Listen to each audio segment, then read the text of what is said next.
COVID-19 বা corona virus মনে করিয়ে দেয় দুর্বিষহ এক স্মৃতির কথা, যে স্মৃতিতে ভেসে ওঠে অবরুদ্ধ নগরীতে বন্দি জীবন আর চারপাশে শুধুই লাশের মিছিল। বিশ্বজুড়ে আতঙ্ক ছড়ানো সে ভাইরাস ফের কড়া নাড়ছে দুয়ারে। দেশজুড়ে বাড়ছে সংক্রমণ, সেই সঙ্গে জনমনেও বাড়ছে উদ্বেগ, উৎকণ্ঠা।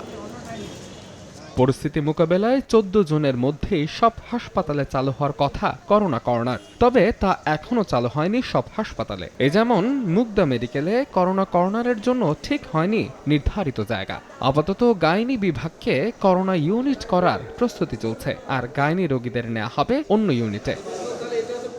করোনা কর্নার চালু হয়নি তা মানতে নারাজ এই হাসপাতালের উপপরিচালক। তার দাবি, করোনা রোগীকে সেবা দিতে তারা প্রস্তুত। এবার চোখ ফেরাবো মহাখালীর ডিএনসিসি ডেডিকেটেড কোভিড-19 হাসপাতালে। করোনা মোকাবেলায় প্রস্তুত দেশের সবচেয়ে বড় এই কোভিড হাসপাতাল, যেখানে নমুনা সংগ্রহ বুথ, প্যাথোলজি এবং আরটিপিসিআর ল্যাব সবগুলোতেই চলছে কর্মযজ্ঞ। প্রস্তুত করা হয়েছে 3 শতাধিক শয্যাও। করোনা রোগীদের সেবা দিতে প্রস্তুতি সেরেছে ঢাকা মেডিকেল কলেজ হাসপাতাল কর্তৃপক্ষ।